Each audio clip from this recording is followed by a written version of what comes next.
Brought to you by NBC bearing, भारताची पहिली bearing उत्पादक. रत्नागिरी शहरात भरवस्तीमध्ये बिबट्याचा वावर या ठिकाणी वाढलेला पाहायला मिळतो आहे आणि त्याचमुळे सध्या वन विभाग जे आहे ते ॲक्शन मोडवरती आलेलं पाहायला मिळतं आहे.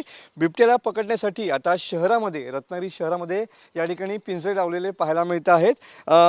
पिंजऱ्या तुम्ही बघू शकता की गेल्याच 4 दिवसामध्ये या ठिकाणी याच ठिकाणी CCTV मध्ये जो आहे तो बिबट्या जो कैद झालेला होता. अभ्युदयनगर नरहर वसाहतीमध्ये बिबट्याची दहशत या ठिकाणी पाहायला मिळाली होती आणि हाच बिबट्या जो आहे तो CCTV मध्ये कैद झालेला होता आणि याच बोळामधून तो बिबट्या पुढे गेला आणि त्याचमुळे सध्या वन विभागानं या ठिकाणी पिंजरा लावून या ठिकाणी बिबट्याला पकडण्याचा प्रयत्न या ठिकाणी सुरू केलेला पाहायला मिळतोय. या अगोदर रत्नागिरी शहरामध्ये 2 ते 3 ठिकाणी या ठिकाणी बिबट्याचं दर्शन जे आहे ते CCTVच्या माध्यमातून झालेलं होतं.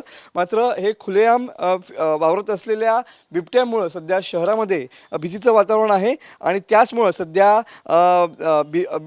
बिबट्या जो आहे त्याला अडकवण्यासाठी या ठिकाणी शेळीचा वापर देखील या ठिकाणी करण्यात आलेला पाहायला मिळतो आहे. तुम्ही बघू शकता की ठिकठिकाणी सध्या CCTV या ठिकाणी लावण्यात आलेले आहेत आणि या CCTVवरनं सुद्धा देखील शहरात फिरणाऱ्या बिबट्यांवरती या ठिकाणी वन विभागाची नजर आहे. सध्या याच ठिकाणाहून याच गल्लीमधून हा बिबट्या या ठिकाणी गेलेल्याचं CCTV फुटेज जे आहे ते व्हायरल झालेलं होतं आणि त्यानंतर खऱ्या अर्थानं आता बिबट्या जो आहे तो या ठिकाणी पकडण्यासाठी वन विभागाचे प्रयत्न सुरू झालेले आहेत.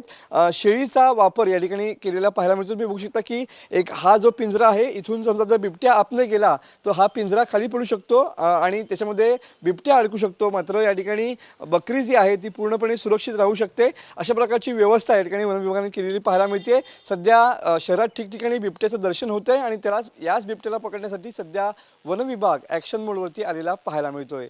कॅमेरामन समीत गजनेसह मी Manoj Lele, TV9 Marathi, Ratnagiri. Brought to you by NBC bearing, भारताची पहिली बेअरिंग उत्पादक.